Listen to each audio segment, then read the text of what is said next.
24 सितंबर 2025 को लद्दाख में वांगचुक के द्वारा जो आंदोलन चलाया जा रहा था कि लद्दाख को स्टेट का दर्जा दिया जाए और 6 शेड्यूल 6वीं सूची अनुसूची वहां पर लागू की जाए और लद्दाख सुरक्षा की जाए।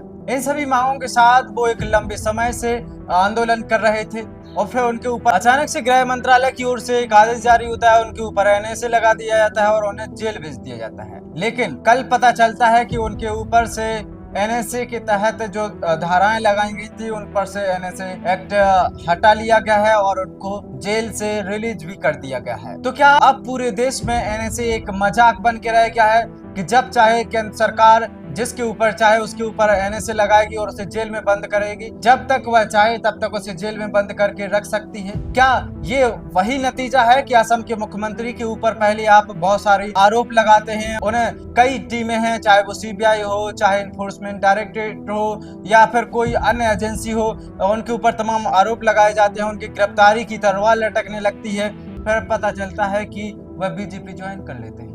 जैसे ही बीजेपी में वो शामिल हो जाते हैं तो फिर अचानक से उनके सारे पाप, उनके सारे आरोप जो हैं वो पूरे माफ कर दिए जाते हैं और फिर सत्ता आराम से चलने लगती है, क्योंकि वो बीजेपी में शामिल होके अब पार्टी को सहयोग कर रहे हैं। क्या इसका ही एक नतीजा हमें दिल्ली में भी देखने को मिला? क्योंकि दिल्ली में आज जो आम आदमी पार्टी के ऊपर आम जनता का विश्वास था, फिर उनको हराना मुश्किल था, तो पहले उनके ऊपर दारू घोटाला का बहुत बड़ा आरोप लगाया जाता है, मुख्यमंत्री को जेल भेज दिया जाता है और फिर उन्हें सत्ता से बाहर कर दिया जाता है एक बहुत लंबे षड्यंत्र के तहत। तो क्या दिल्ली से केजरीवाल को सरकार से हटाने के लिए भी एक षड्यंत्र रचा गया था?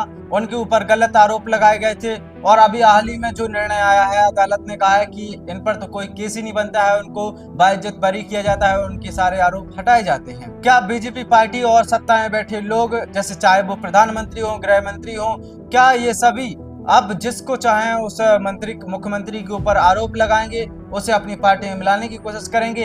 अगर नहीं मिलते हैं तो एक लंबे षड्यंत्र के तहत उसे सत्ता से बाहर करने का काम करेंगे।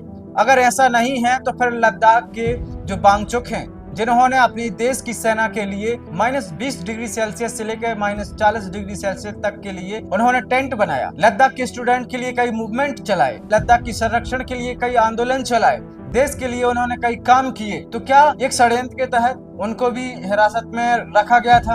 अगर ऐसा नहीं है तो फिर बिना किसी कारण के उनके ऊपर से एनएसए क्यों हटाए गए, क्यों उनको रिलीज किया गया? और साथ में सवाल खड़े हो जाते हैं दिल्ली के भी कि दिल्ली के आम आदमी पार्टी के मुख्यमंत्री जो रहे हैं, उनके ऊपर, सरकार के ऊपर जो आरोप लगे थे, तो क्या वो सब फेक थे?